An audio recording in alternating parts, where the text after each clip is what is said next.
안녕, 이정은 노무사입니다. 임금체불, 부당해고 등 각종 노동사건으로 노무사나 노무법인 찾고 계신 분들 많이 계실 텐데요. 오늘은 이제 처음 노무사, 노무법인 찾고 계신 분들을 위해서 과연 적정한 노무사 선임 비용은 얼마 정도인지, 또 노무사를 선임할 때 어떤 점들을 고려하면 좋은지에 대해서 좀 말씀을 드려볼까 합니다. 노동사건들 같은 경우는 겉으로 봤을 때는 좀 쉬워 보일 수도 있지만 그 내면에 숨은 법적인 쟁점들이 있을 수가 있고, 또 효율적으로 또 효과적으로 권리구제를 받기 위해서는 노무사를 선임하시는 것을 우선적으로 추천을 드립니다.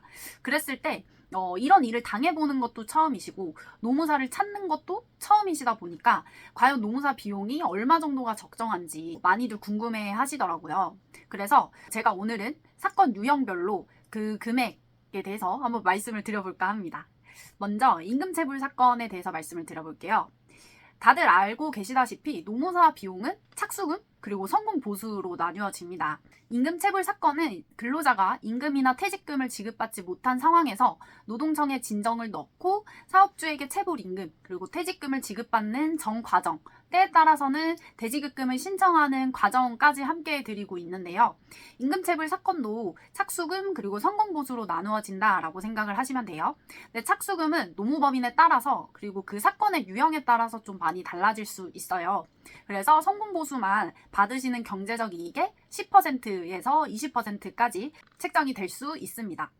그 다음으로 부당해고 사건에 대해서 말씀을 드리면, 부당해고 사건은 근로자가 부당해고 같은 불리한 처우를 당했을 때 노동위원회, 쉽게 말해서 이제 노동사건을 다루는 법원 같은 심판기관에서 판단을 구하는 절차를 말해요. 그래서 노동청 사건보다 이 노동위원회 사건이 대부분 복잡하고 어렵다라고 생각을 하시면 돼요. 그러다 보니까 오랜 기간, 오랜 시간이 발생을 하고 착수금도 필연적으로 좀 발생을 하는 사건이다라고 생각을 해주시면 좋겠습니다.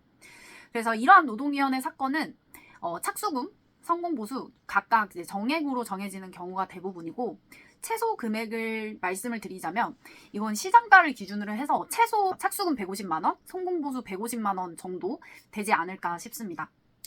이것도 이제 사건에 따라서 비용을 다르게 책정될 수 있기 때문에 상담을 받아보시고 견적서를 꼭 받아보시는 것을 추천드릴게요. 그러면 노무법인이나 노무사를 선임할 때 과연 무엇을 주의해야 되는지 생각을 한번 해보도록 하겠습니다.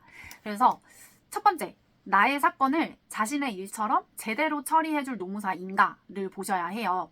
그래서 대부분 노무사들은 전문적인 지식을 가지고 있기 때문에 상담을 받아보시면 이 노무사가 내 사건을 굉장히 잘 수행해 줄 것 같이 느껴지는 경우가 대부분입니다.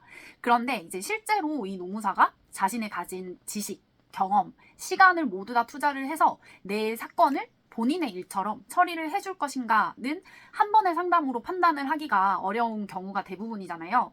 그래서 초기에 상담 비용이 조금 들더라도 많은 노무사들의 상담을 받아보시고 나와의 핏이 맞는 노무사를 고르시는 것을 추천드리겠습니다. 두 번째, 합리적인 비용인가를 보셔야 합니다. 사실 앞에서 말씀드린 것처럼 어느 정도 이제 사건에 따라서 시장가가 다 형성이 되어 있기 때문에 대부분의 금액은 이제 비슷비슷할 거라고 제가 생각을 하는데요. 그럼에도 근로자의 사정이나 회사의 사정에 맞춰서 금액을 조정해 줄 수 있는 노무사인지 혹은 정찰제로 진행이 되는 노무법인인지 다 다양하기 때문에 여러 군데 견적을 한번 받아보시고 어느 곳이 가장 합리적인 비용을 제안을 했는지 비교를 해보시면 좋을 것 같습니다. 저희 노무법인 같은 경우도 무료로 견적서를 다 송부를 해드리고 있기 때문에 홈페이지에 들어오셔서 본인의 사건에 대해서 간략하게 개요를 적어주시면 다 무료로 견적을 받아보실 수 있습니다. 그리고 이거는 사실 비밀인데 저희 노무법인은 정찰제로 진행되는 노무법이어서 사건마다 퍼센테이지가 정해져 있는 편이거든요. 그런데 얼마 전에 모 회사에서 저한테 금액을 조정해달라고 너무 당혹하게 말씀하셔가지고 제가 금액을 조정해드렸습니다.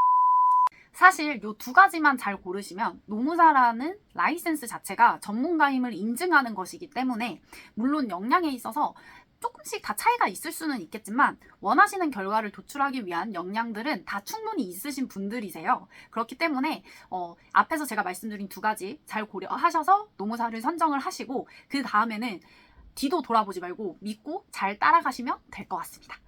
네, 그럼 지금까지 노무사 선임할 때 비용 그리고 주의해야 할 두 가지에 대해서 알려드렸는데요. 잘 고려하셔서 좋은 노무사, 좋은 노무법인 고르시길 바라겠습니다. 안녕!